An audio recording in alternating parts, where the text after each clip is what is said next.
Bu hayotda hamma odamlar kamida bir marta o'qib chiqishi kerak deb o'ylagan asaringiz. Menimcha bu yoshga bog'liq. Agarda o'smir yoshdagi 16 dan 18 yoshgacha bo'lgan qizlar va bolalar uchun eng ko'p maslahat berganim Odam bo'lish qiyin asari. Bu asarni o'zim kechroq o'qidim. Lekin hozirgi zamon yoshlari uchun juda ham mos keladi. Unda haqiqiy sevgi, muhabbat va o'sha sevgiga bo'lgan islomiy tarbiyani olsa bo'ladi. Boyata kambag'alata. Nimaga? Chunki unda moliyaviy tomonlar yaxshi ko'rsatilgan. Siz o'zingizga nima olgansiz? Moliyaviy tomonlama bilim olganman. Qo'llayapsiz hozir hayotda? Ha. Yo'q, hali qo'llab boshlaganim yo'q, lekin olganman. Hali chunki maktab bitirganim yo'q-da. Atom odatlari insonni kichkina odatlar katta muvaffaqiyatga yetish uchun eltadigan yaxshi kitob deb o'ylayman.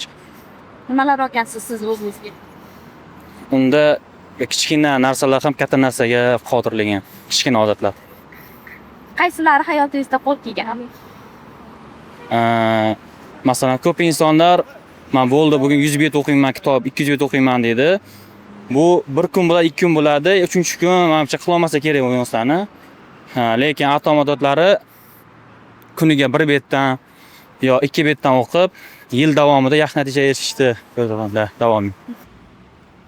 Kitob chestni o'qimayman. Alvido bolalik. Nima uchun? Chunki masalan hozirgi davrdagi yoshlarni o'sib kelayotgan, ya'ni o'sha to'g'ri yo'lga ketish uchun juda ham katta yordam beradi deb o'ylayman. O'tgan kunlar Nima uchun?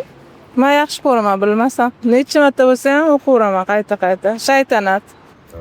Bir marta o'qib chiqish kerak, til ham bo'ladimi? Ingliz tili. Asar, kitob. Ha, kitobmi? Kitob bo'lsa, "Самый богатый человек в Вавилоне". Nima uchun? Ну, ko'p anaqa hayotiy misollardan keltirilgan. Keyin shu ko'p narsani o'rgatganiga bo'lsa kerak. Siz o'zingiz nima o'rgangansiz? Men shu pulni boshqarish asosan. Boshqaryapsizmi?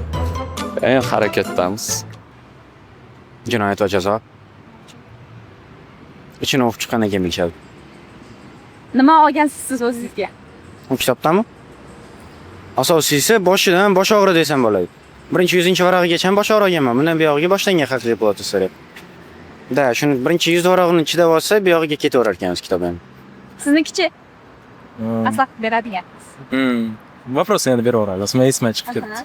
Bu hayotda odamlar kamida bir marta o'qib chiqishi kerak deb o'ylagan asaringiz. Ko'p narsa aytish mumkin, faqat bir narsa aytsam bo'ladi.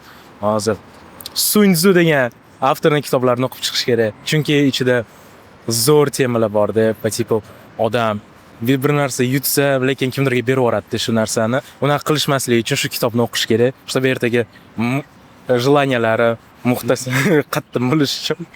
Siz nimalar olgansiz? Men shu kitobni o'qib, zo'r maqsadlar olganman. Tipo give up qilmasdan лучше продолжать qilish kerak ishni, чтобы keyin цели достигнуться qilish uchun. Дэвид Гоггинс "Меня не сломать". Ну, yaxshi, такой дисциплинированный, odamda disiplina yo'qadi. Siz nima olgansiz o'zingizga?